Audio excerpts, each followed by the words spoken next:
காதல் எனும் சிறையினிலே அபிநயா அறைக்குள்ள இருந்தபடியே ரொம்ப நேரம் கதவை தட்டிக்கிட்டே இருந்தா. சிறிது நேரத்திலேயே அவளுக்கு கையெல்லாம் வலிக்க தொடங்க தட்டுறத கொஞ்சம் நிறுத்திட்டா. அதுக்கப்புறம் போராட முடியாம தரையில படுத்தபடி அழுதுகிட்டே இருந்தா அபிநயா. யாராவது வந்து கதவை திறப்பாங்களான்னு ஏக்கத்தோட காத்துட்டு இருந்தா. ஆனா கதவை திறக்க யாருமே வரல. சாப்பிடக்கூட எதுவும் கொடுக்கல. கிட்டத்தட்ட ஒரு நாள் அப்படியே போச்சு. பசி வயிற்ற கிள்ளுச்சு. தண்ணி கூட இல்லை. அபிநயாவுக்கு கடந்த ஒரே நாள்ல தோணும் போதெல்லாம் கதவை தட்டி தட்டி ஓஞ்சு போனா. கைகளெல்லாம் ஓஞ்சு போனதும் அப்படியே மறுபடியும் படுத்துருவா. இப்படியே 24 மணி நேரம் போனதுக்கு அப்புறம் கதவை திறக்கிற ஓசை கேட்டு நம்ப முடியாம எழுந்து உட்கார்ந்தபடி யார் வராங்கன்னு பார்த்தா. பசி மயக்கத்துல கண்கள் கூட அவளுக்கு சரியா வேலை செய்யவே இல்லை. அழுந்து துடிச்சபடி எதிரில் தெரிஞ்ச உருவத்தை நல்லா பார்த்தா. அமுதவல்லிதான். பக்கத்துல அந்த நடராஜனும் நின்றுட்டு இருந்தாங்க. அவங்களையே பார்த்த அபிநயா, ஏன் இப்படி நீங்க பண்றீங்க? என்னை ஏன் இப்படி அடைச்சு சித்திரவதை பண்றீங்க? என் மாமாவுக்கு என்னாச்சு? என்னை முதல்ல வெளியில விடுங்க, நான் வீட்டுக்கு போறேன் அப்படின்னு முடியாம திக்கி பேசினா. அவ பேசினதே கேட்டபடி கதவை உள்தாழ்பால் போட்டுட்டு உள்ள வந்து நாற்காலியில உட்கார்ந்தா அமுதவள்ளி. இங்க பாரு, உனக்கு ஒரு நாள் ஆகியும் இன்னமும் நீயே இங்க இருக்கேன்னு தெரியலையா? நாங்க யாருன்னு உன்னால புரிஞ்சுக்க முடியலையா அப்படின்னு நக்கலோட கேட்டவ. நாங்க பொண்ணுங்களை வச்சு வியாபாரம் பண்றவங்க. உன்னோட மாமா தான் உன்னை எனக்கு 10 லட்சத்துக்கு வித்துட்டு போயிட்டான். இப்போ நீ எங்களோட அடிமை. நாங்க யார்கிட்ட சொல்றோமோ அவன்கிட்ட போய் படுத்து சந்தோஷத்தை கொடுத்துட்டு வரணும். அதுக்காக உன்னை இப்படியே விட்டுற மாட்டோம். உனக்கு தேவையான பணத்தை மாசம் மாசம் உன்னோட பேங்க் அக்கௌண்ட்ல போட்டுருவோம். வயசான காலத்துல அது உனக்கு உதவியா இருக்கும். என்ன வருமானம் வந்தாலும் ஆளுக்கு பாதி. என்ன சொல்ற அப்படின்னு கேட்டா அமுதவள்ளி. அதை கேட்டவளுக்கு பசி காதை அடைச்சுது. தலையெல்லாம் சுத்துச்சு. அவ பேசுற வார்த்தைகள் அவளுக்கு வாந்தியை கூட வரவழைச்சுது. வேண்டாங்க, நான் ஏழையா இருந்தாலும் இந்த மாதிரி உடம்ப வச்சு பிழைக்கக்கூடிய ஆள் நான் இல்லை. என்னை இப்படியே விட்டுருங்க, உங்களுக்கு புண்ணியமா போகும். உங்க கண்ணில் கூட படமாட்டேன் அப்படின்னா. ஆனா அமுதவல்லியோ, அப்படியே உன்னை எப்படிமா விட்டுற முடியும்? உன் மாமாவுக்கு 10 லட்சம் ரூபாயை கொடுத்துருக்கோமே, அதை எனக்கு யார் கொடுப்பாங்க அப்படின்னு கேட்டா. நீங்க அதை கடனா வச்சுக்கோங்க, நான் வீட்டு வேலை செஞ்சு மாசம் மாசம் உங்களுக்கு பணத்தை எப்படியாவது கொடுத்துடுறேன் அப்படின்னு சொன்ன அவளுடைய அப்பாவித்தனத்தை பார்த்து சிரிச்சா அமுதவல்லி. ஏமா, 10 லட்சம் ரூபாய நீ வீட்டு வேலை செஞ்சு எப்படிமா எனக்கு கொடுப்ப? என்னமோ 10,000 ரூபாய் கடன் வாங்கின மாதிரி இந்த பேச்சு பேசுறியே அப்படின்னு நக்கலோட கேட்டா. அபிநயாவுக்கு இதுக்கு என்ன பதில் சொல்றனே தெரியல. ஆனா என்ன ஆனாலும் இப்படி ஆண்களுடன் படுத்து அவளுக்கு சம்பாதிச்சு கொடுக்க வேண்டிய அவசியம் இல்லைங்கிறது மட்டும் அந்த வயசுலயே அவளுக்கு நல்லா புரிஞ்சுது. 18 வயசு கூட நிரம்பாத பெண்ணை இப்படி வந்து கட்டாயப்படுத்த இவங்களுக்கெல்லாம் எப்படிதான் மனசு வந்துச்சோ அப்படின்னு மனசுல நினைச்சவ அதை வெளிப்படையாகவும் சொல்லவும் செஞ்சா. நான் ரொம்ப சின்ன பொண்ணுங்க. என்னை வச்சு இப்படியெல்லாம் வியாபாரம் பண்ண நினைக்கிறீங்களே, கடவுளுக்கே இதெல்லாம் அடுக்காது. கண்டிப்பா இதுக்கெல்லாம் நீங்க அனுபவிப்பீங்க அப்படின்னா அழுதுகிட்டே. இந்த மாதிரி நிறைய பொண்ணுங்களை நாங்க பார்த்துட்டோம். நிறைய சாபங்களையும் வாங்கிட்டோம். எங்களுக்கு இது ஒன்றும் புதுசு கிடையாது. எனக்கு தேவை உங்க மாமா கிட்ட நான் கொடுத்த பணத்தை வட்டியோட மூலமா வசூலிக்கணும். அவ்வளவுதான். நல்லா யோசிச்சு சொல்லு. நீ ஒரு நல்ல முடிவை சொல்ற வரைக்கும் உனக்கு சாப்பாடு கொடுக்கறதா எங்களுக்கு ஐடியாவே இல்லை. இப்படியே பட்னி கடந்து சாக வேண்டியதுதான் அப்படின்னா. பட்னி கடந்த செத்தாலும் சாவனே தவிர நீங்க சொல்ற ஆளுக்கெல்லாம் நான் போய் படுத்து சம்பாதிச்சு உங்களுக்கு கொடுக்க முடியாது. அதுக்கு நான் செத்து போறது எவ்வளவோ மேல் அப்படின்னு கதர்னப்படி சொன்னான் அபிநயா. பசி அப்படின்னு சொன்ன உடனே கண்டிப்பா தன்னோட வழிக்கு வந்துருவான்னு நினைச்ச அமுதவல்லி கொஞ்சம் இப்போ திகைச்சுதான் போனான். ஆனாலும் இன்னும் நாட்கள் இருக்கே. எப்படியும் இன்னும் 2 நாள் இவ உயிரோட இருந்துதான் இருக்க போறா. பார்க்கலாம் அப்படின்னு நினைச்சபடி மறுபடியும் கதவை இழுத்து தாள் போட்டுட்டு வெளியில போனான். மறுநாள் அதே போல வந்தா. மறுநாள் அதே மாதிரி வந்தா. ஆனா இப்போ அமுதவல்லி சொன்ன கண்டிஷனே வேற. இங்க பாரு அபிநயா, நான் சொல்றத கேளு. நீ சொல்றத நான் கேட்கிறேன். நீ கண்டவங்க கூட எல்லாம் படுத்து பணம் சம்பாதிச்சு எங்களுக்கு கொடுக்க வேண்டாம். நான் சொல்ற ஒரே ஒரு ஆள்கிட்ட மட்டும் நெருங்கி பழகி அவன்கிட்ட பணத்தை கறந்து கொடுத்தா போதும். பணம் முழுசா வந்த உடனே உன்னை விட்டுருவோம். அதுக்கப்புறம் நீ உன்னோட சாமர்த்தியத்தில் அவனையே கல்யாணம் பண்ணிக்கிட்டாலும் சரி, இல்லை வேற எவனையாவது கல்யாணம் பண்ணிக்கிட்டாலும் சரி, அது உன்னோட இஷ்டம் அப்படின்னு சொன்னா அமுதவள்ளி. அபிநயாவுக்கு இப்போ ஒன்றுமே புரியல. இவ என்னதான் சொல்ல வரா அப்படின்னு புரியாம பார்த்தா. நீங்க சொல்றது எனக்கு ஒன்றும் புரியலையே அப்படின்னு 2 நாள் பசி மயக்கத்துல திக்கி திக்கி பேசினா அவ. அதை கேட்டு ஒரு பெருமூச்சு விட்ட அமுதவள்ளி, இங்க பாரு அபிநயா, எனக்கு இந்த வளவல கொலன்னு பிஸ்னஸ் பேசியெல்லாம் பழக்கம் கிடையாது. நான் ஸ்ட்ரைட்டா விஷயத்துக்கே வரேன். இங்க ஒரு ரெகுலர் கஸ்டமர் ஒருத்தன் வரான். அவனுக்கு கிட்ட நிறைய பணம் இருக்கு, கொட்டி கிடக்கு. அவனுக்கு சின்ன பொண்ணுங்கன்னா ரொம்ப பிடிக்கும். காதலிக்கிற மயக்கம் அவனுக்கு. நான் உன்னை அவனுக்கு அறிமுகப்படுத்தி வைக்கிறேன். அவன்கிட்ட நீ நைஸா பேசி அவன் கூட மட்டும் நெருங்கி பழகு. எனக்கு அது போதும். அவன் கொடுக்குற பணத்தை அப்படியே எனக்கு கொடுத்துரு, இல்லை அந்த பணத்தை நானே வாங்கிக்கிறேன். இதை மட்டும் நீ எனக்கு செஞ்சிட்டீனா வேற யார் கூடவும் உன்னை நான் அனுப்பவே மாட்டேன். அந்த ஒரே ஒருத்தன் கூட மட்டும் நீ போற மாதிரி பாத்துக்கிறேன். என்ன சொல்ற? இந்த டீலிங் உனக்கு ஓகேவா அப்படின்னு கேட்டா. அப்போவுமே அபிநயா அதுக்கு ஒப்புக்கவே இல்லை. நீங்க என்ன சொன்னாலும் இந்த மாதிரி தொழில் பண்றதுக்கு நான் தயாரா இல்லை, என்னை விட்டுருங்க, நான் இப்படியே செத்து போயிடுறேன் அப்படின்னு சொல்லி பசி மயக்கத்துல அப்படியே மயங்கி சரிஞ்சா. அமுதவள்ளி எவ்வளோ போராடியும் அபிநயா கிட்ட இருந்து சம்மதம் அப்படிங்கிற ஒரு வார்த்தையை வரவழைக்கவே முடியல. அந்த கோவத்துல அபிநயாவை 2 அரை கூட அடிச்சா. சூடு போடுவேன்னு மிரட்டியும் பார்த்தா. ஆனா அபிநயா எதுக்கும் மசியவே இல்லை. தன்னோட தோல்வியை ஒப்புக்குள்ள மனம் இல்லாம கோவத்தோட வெளியில வந்த அமுதவள்ளி கிட்ட நடராஜ் ஒரு நல்ல யோசனையை சொன்னான். அக்கா, நீங்க அந்த பொண்ணுகிட்ட பேசுறதெல்லாம் சரிதான்.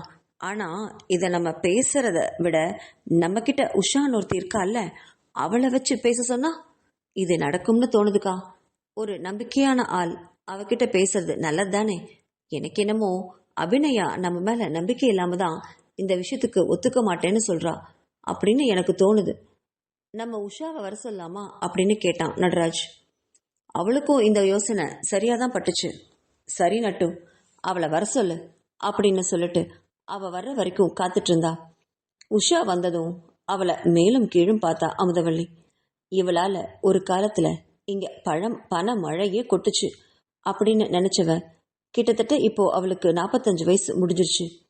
இப்போ அவ தொழிலுக்கு போறதில்ல. 20 வயசுல இருந்து அவகிட்ட தான் தொழில இருந்தா. இப்போ வயசானதுனால யாரும் அவளை சீண்ட கூட மறுக்கிறாங்க. அவ தொழிலுக்கு வந்த போதிலேயே அவ பேர்ல பேங்க்ல அக்கௌண்ட் ஓபன் பண்ணி அமுதவள்ளி அவகிட்ட இருந்து வர்ற வருமானத்துல பாதிய அவ பேர்ல போட்டுட்டு தான் வந்துட்டு இருந்தா. அதனால இப்போ அவ வருமானத்துக்கு கவலை இல்லாம இருக்கா. அந்த நன்றி கடன் உஷாவுக்கு எப்பவுமே அமுதவள்ளி கிட்ட இருக்கும். அமுதவள்ளி என்ன சொன்னாலும் அதை அப்படியே செய்வா உஷா. அமுதவள்ளி அழைச்சதும், என்னக்கா என்ன வர சொல்லிருந்தீங்க, என்ன விஷயம் அப்படின்னு கேட்டா. அது ஒரு புது வரவு ஒன்று மாட்டிருக்கு உஷா. நான் என்ன சொன்னாலும் அவ ஒப்புக்கவே மாட்டேங்கிறா. எனக்கு அவ நிறைய பேர்கிட்ட எல்லாம் போகணும்னு எந்த அவசியம் இல்லை. ஒரே ஒரு ஆள் மட்டும்தான். அவன்கிட்ட மட்டும் இந்த பொண்ணு போனா போதும். அவனை வச்சு நான் பணத்தை கறந்துடுவேன். அதுக்கு அவ ஒத்துக்கவே மாட்டேங்கிறான். அதனாலதான் என்ன பண்றதுன்னு தெரியாம உன்னை வர வச்சேன் அப்படின்னா. அதை கேட்ட உஷா ஒரு பெருமூச்சோட, சரிக்கா நான் போய் பேசுறேன், எங்க இருக்கா இப்போ அவ அப்படின்னு கேட்டா. மேல ரூம்ல அடைச்சு வச்சிருக்கேன். சாப்பிட்றதுக்கு 3 நாளா ஒன்றும் கொடுக்கல. அவ ஊஞ்சு போய் படுத்துட்டு இருக்கா. ஆனாலும் என் வழிக்கு வரவே மாட்டேங்கிறா அப்படின்னா கோவத்தோட. என்னக்கா நீ இவ்வளோ பெரிய தப்பு பண்ணி வச்சிருக்கியே, யாராவது சாப்பாடு கொடுக்காம இப்படி அடைச்சி வைப்பாங்களா? இப்பவே அந்த பொண்ணுக்கு சாகணுங்கிற எண்ணம் நிறைய வந்திருக்கும். சாவு முனை வரைக்கும் இப்ப அந்த பொண்ணு போயிருப்பா. இப்ப போய் அவகிட்ட வேற ஒருத்தன் கிட்ட போறியான்னு கேட்டா எப்படி ஒத்துப்பா? நீங்க தயவு செஞ்சு அவ சாப்பிட்றதுக்கு ஏதாவது எடுத்துட்டு வந்து என் கையில கொடுங்க. முதல்ல அந்த பொண்ணு சாப்பிடட்டும், அப்பதான் வாழணுங்கிற ஆசையே அந்த பொண்ணுக்கு வரும் அப்படின்னு சின்ன கண்டிப்போட சொன்னா. அதை கேட்ட அமுதவள்ளி, இதுக்கு ஒன்றும் குறைச்சல் இல்லை அப்படின்னு புலம்பிட்டே தட்டுல சோறும் காய்கறிகளும் சாம்பாரும் ஊத்தினபடி அவ கையில கொண்டு வந்து கொடுத்தா. அதை எடுத்துக்கிட்டு அறைக்குள்ள போன உஷா முதல்ல அபிநயாவை உட்கார வச்சு அவளுக்கு தன் கையால சாப்பாடை ஊட்டி விட்டா. முதல்ல சாப்பாடு வேண்டான்னு மறுத்து பேசின அபிநயா அந்த வாசத்தோட ஆசையில ஒரு வாய் வச்சு பார்த்தா.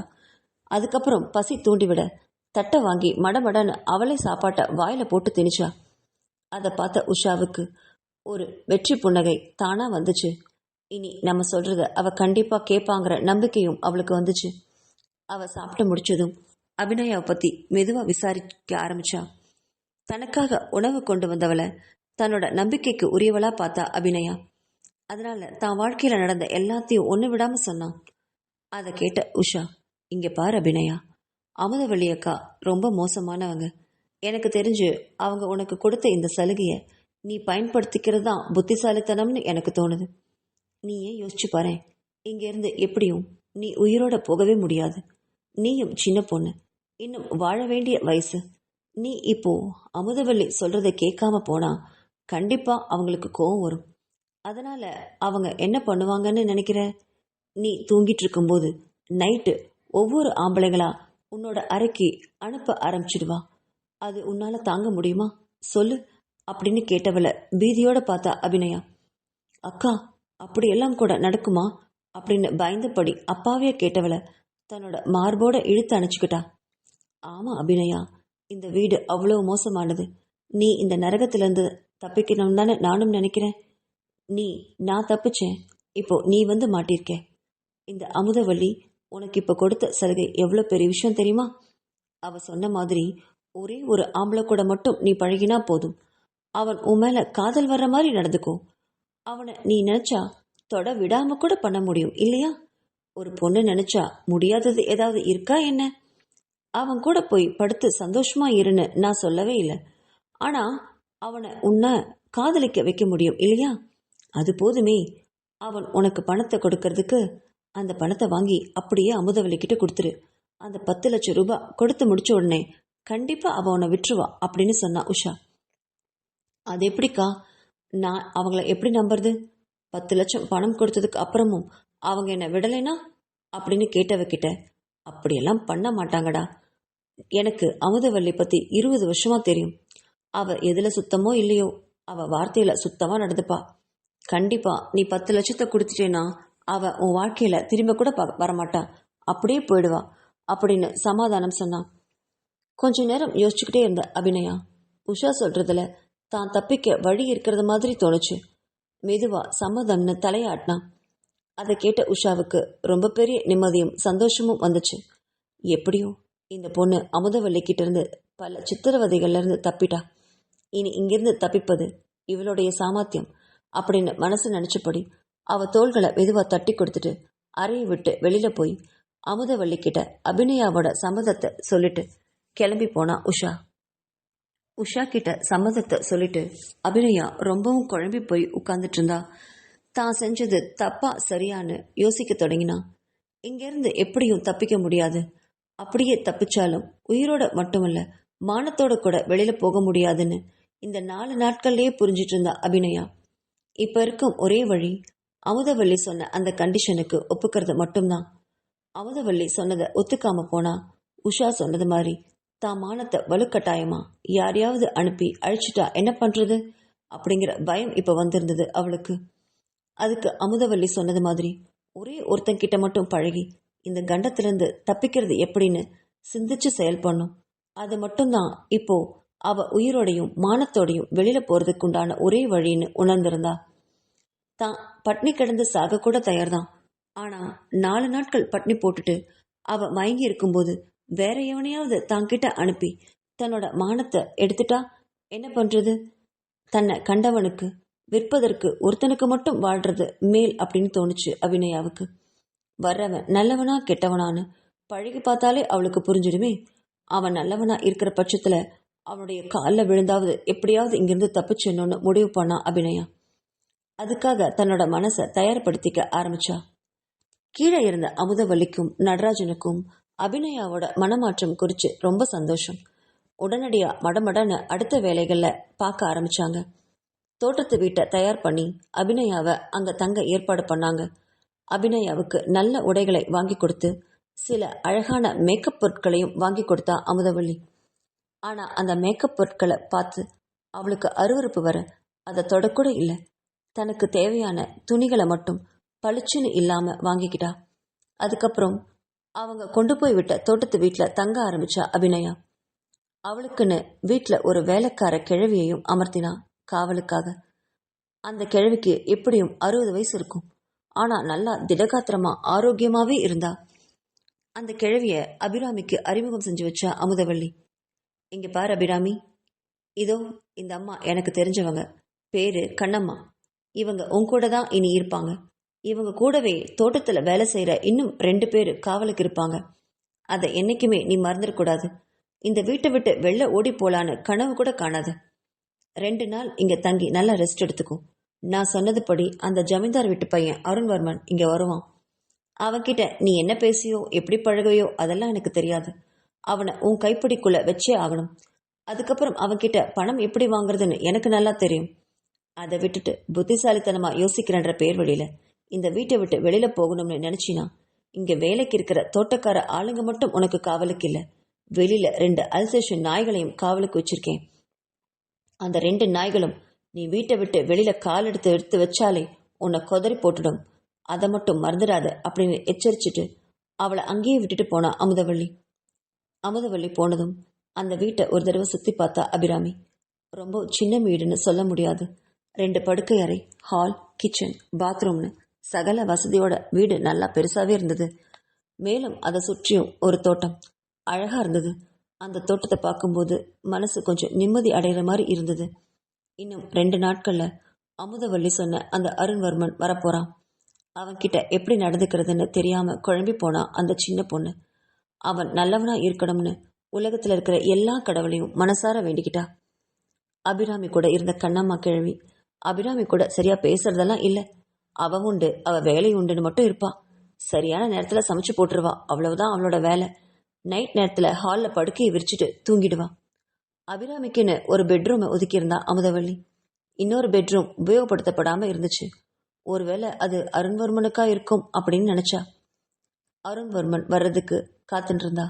2 நாள் கடந்து அடுத்த நாள் அவ ஹால்ல உட்கார்ந்தபடி ஒரு புக்கை எடுத்து படிச்சுட்டு இருந்தா. அப்போ வெளியில ஒரு ஜீப் சத்தம் பலமா கேட்டுச்சு. அமுதவள்ளி எப்பவுமே கார்ல தான் வருவா.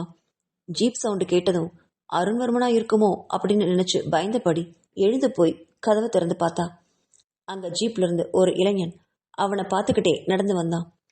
அவ பயத்துல கதவு ஓரத்துல நின்னுக்கிட்டு அவன் தன்னை நோக்கி வர்றத பார்த்து பயந்துட்டே பார்த்தா அபிநயா.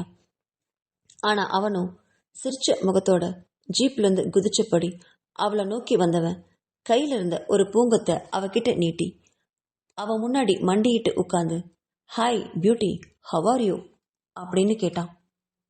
அந்த வார்த்தையில திகைச்சு போனான் அபிநயா. அபிநயாவுக்கு புடவை கட்ட தெரியாதனால எப்பவுமே அவ பாவாடை தாவணியிலே தான் இருப்பா.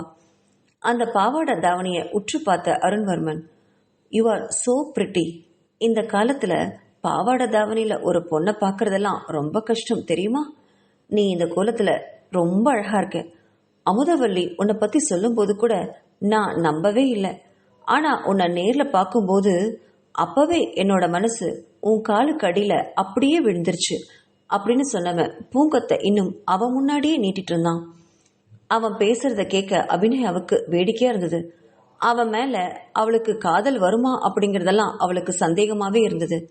ஆனா தான் தப்பிக்க இவன் ஒருத்த மட்டும்தான் வழின்னு உணர்ந்த அபிநயா மெதுவா புன்னகைச்சபடி தேங்க்ஸ் அப்படின்னு மட்டும் சொன்னான்.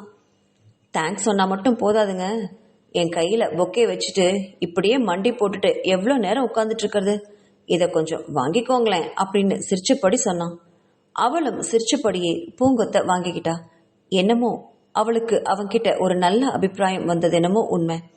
சரி, இப்போ நம்ம கொஞ்சம் உள்ள போய் பேசலாமா அப்படின்னு சொன்னவன் அவளை தாண்டி வீட்டுக்குள்ள போனான். அபிநயா எதிர்பார்த்தது போல இவன் ரொம்ப நல்லவனா தான் இருக்கான் அப்படின்னு மனசுல தெம்போடு நினைச்சவன் அருண்வர்மனை பின்தொடர்ந்து செஞ்சான். அங்கிருக்கும் சோஃபாவில் உட்கார்ந்த அருண்வர்மன் அபிநயா இன்னும் நின்னுட்டே இருக்கிறத பார்த்துட்டு, அட என்னங்க நீங்க இன்னும் இப்படியே எவ்வளவு நேரம் நின்றுட்டு இருப்பீங்க, வாங்க வந்து இப்படி உட்காருங்க, கொஞ்ச நேரம் பேசலாம் அப்படின்னா. அவளும் அமைதியோடயே வந்து எதிரில் உட்கார்ந்தா. என்னை பத்தி அமுதவள்ளி என்ன சொன்னான்னு எனக்கு தெரியாது, நானே என்னை பத்தி சொல்லிடுறேன். என் பேரு அருண்வர்மன், சிவகங்கை ஜமீன் வீட்டுல பிறந்தவன். என்னை எப்பவுமே ரொம்ப செல்லமா தான் எங்க வீட்டுல இருக்கவங்க வளர்த்துட்டு வந்தாங்க, பார்த்துட்டும் இருப்பாங்க. எனக்கு எல்லா உரிமையும் என் வீட்டுல கொடுத்துருக்காங்க. ஆனா பாருங்க, காதலிக்கிற உரிமை மட்டும் எங்க வீட்டுல யாருக்கும் கிடையாது, முக்கியமா எனக்கு. ஆனால் எனக்கு காதலிச்சு தான் கல்யாணம் பண்ணிக்கணும்னு ரொம்ப ஆசை. ஆனால் எந்த பொண்ணும் என்னை காதலிக்கிற மாதிரி இருந்தா எல்லாம் என்கிட்ட இருக்கிற வசதிக்காக தான் என்கிட்ட வராங்க. அது எனக்கு சுத்தமாக பிடிக்கல. பணத்துக்கு ஆசைப்பட்டு வரவங்க நான் பணத்துக்கு தான் ஆசைப்பட்டு வரேன்னு சொன்னா கூட பரவாயில்ல. ஆனால் என்னமோ காதல் வசனம் எல்லாம் பேசிட்டு பணமே எனக்கு தேவையில்லை, நீங்க மட்டும்தான் போதும் அப்படின்னு சொல்லிட்டு வராங்க பொண்ணுங்க. அவங்க கூட பழகினதுக்கு அப்புறம் தான் அவங்க பணத்துக்கு ஆசைப்படுறாங்கன்னே தெரியுது. அப்படி இருக்கும்போது நான் ஏன் அந்த மாதிரி பொண்ணுங்களை தேடணும்? நான் பணத்துக்கு ஆசைப்படுற பொண்ணுங்களே பார்த்தா நான் ஏமாறதுக்கு வழியே இல்லையே. இந்த இடத்துல அந்த மாதிரி பொண்ணுங்க நடிக்கவும் வேண்டாம், நானும் நடிக்க வேண்டாம் இல்லையா? அதனால தான் இந்த மாதிரி இடத்துக்கு வந்து ஒரு பொண்ணை தேடிட்டு இருக்கேன். அமுதவல்லி கிட்ட எனக்கு பழக்கம் ஏற்பட்டதுக்கு அப்புறம் நிறைய பொண்ணுங்க என் கூட படுக்கைக்கு வர தயாரா இருப்பாங்க. எனக்கு எந்த பொண்ணை பிடிச்சிருக்கோ அந்த பொண்ணு கூட கொஞ்ச நாள் இருப்பேன். அந்த பொண்ணு சலிச்சுட்டா எனக்கு போதும்னு சொல்லுவேன். இப்படித்தான் என் வாழ்க்கை இங்க 2 வருஷமா போயிட்டு இருக்கு அப்படின்னு சொன்னான். அருண்வர்மனை பேசுறத உன்னிப்பா கவனிச்சா அபிநயா. அப்படின்னா தான் கூட பழகிட்டு போர் அடிச்சதுக்கு அப்புறம் பிரிந்து போயிடுவானே அப்படின்னு நினைச்சா. அப்படி அவனுக்கு போர் அடிக்காம இருக்க நாம என்ன பண்ணணும்னு கூட மனசுல அவளுக்கு ஓடிட்டு இருந்தது. அவ ஏதோ யோசனையிலேயே இருக்கிறத பார்த்த அருண்வர்மன், அட என்னங்க, வந்ததுல இருந்து நானே பேசிட்டு இருக்கேன், நீங்க ஒரு வார்த்தை கூட பேச மாட்டேங்கிறீங்களே, ஏன், என்னாச்சு, உங்களுக்கு என்ன பிடிக்கலையா அப்படின்னு வெளிப்படையா கேட்டான். இல்லைங்க, அதெல்லாம் இல்லை. உங்களுக்கு எல்லா பொண்ணுங்களும் ஒரு இடத்துல போர் அடிச்சு போகுதே, நானும் போர் அடிச்சு போயிடுவேணும்னு ஒரே யோசனையா இருக்கு, அதான் அப்படின்னு வெளிப்படையாவே தன்னோட கருத்தை சொன்னான் அபிநயா. அவ சொன்னதை கேட்ட அருண்வர்மனுக்கு சிரிப்பு வந்துச்சு. நீங்க சொல்றதும் கரெக்டு தான். அப்போ நம்ம போர் அடிக்காம பழகிறதுக்கு என்ன பண்றதுன்னு ஒரு யோசனைய நீங்க தான் சொல்லுங்களேன் பாப்போம் அப்படின்னு சிரிச்சபடி சொன்னான். அபிநயாவுக்கு உடனே பளிச்சுன்னு ஒரு யோசனை வந்துச்சு. நான் ஒன்று சொன்னா கோச்சிக்க மாட்டீங்களே அப்படின்னு பேச்சு தொடர்ந்தான். இல்லைங்க, சொல்லுங்க அப்படின்னு கேட்டவன் கிட்ட, இல்ல நம்ம போர் அடிக்காம பழகணும்னா எடுத்த உடனே காதல் படுக்கை அப்படியெல்லாம் இல்லாம கொஞ்சம் ஃப்ரெண்டா பழகலாமே, ஒருத்தர் ஒருத்தர் புரிஞ்சுக்கிட்டா போர் அடிக்கிறது தள்ளி போகும் இல்லையா, நம்ம ரொம்ப நாள் பழகலாமே அப்படின்னு சொன்னான். அதை கேட்ட வருண்வர்மன் கொஞ்சம் யோசனையோட தாடைய தடவினான். நீங்க சொல்றதும் ஓரளவுக்கு ஏத்துக்கக்கூடிய விஷயம்தான். அதாவது பழகி பார்த்த அப்புறமா ஒன்று செய்யலாம்னு சொல்றீங்க. அப்போ போர் அடிக்கிறது கொஞ்சம் தள்ளி போகும் இல்லையா அப்படின்னு யோசனையோட சொன்னவன், சரிதான், நம்ம கொஞ்ச நாள் ஃப்ரெண்டா பழகலாம், அப்புறமா நம்ம ஒன்று செய்யறத பத்தி யோசிக்கலாம், சரிதானே அப்படின்னு சொல்லிட்டு எழுந்தான். சரி, அப்போ நான் இப்போ கிளம்புறேங்க, வீட்டில் சொல்லாமல் வந்துட்டேன், நான் இன்னும் ஒரு வாரத்தில் மறுபடியும் திரும்பி வருவேன், அப்போ 2 நாள் நான் இங்கே தங்குற மாதிரி பார்த்துக்கிறேன், அப்போ நம்ம பழகிறதுக்கு கொஞ்சம் நல்லா இருக்கும் இல்லையா, இப்போ நான் கிளம்பட்டுமா அப்படின்னு சொன்னவன் உடனே அங்கிருந்து கிளம்பி போனான். அவன் போறதையே பார்த்துட்டு இருந்தா அபிநயா. எப்படியோ தன் கற்பு கொஞ்ச நாள் பாதுகாக்கப்படும், இப்போதைக்கு அது போதும் அப்படின்னு பெருமூச்சு விட்டபடி அதே புத்தகத்தை எடுத்து மறுபடியும் படிக்க ஆரம்பிச்சா அபிநயா.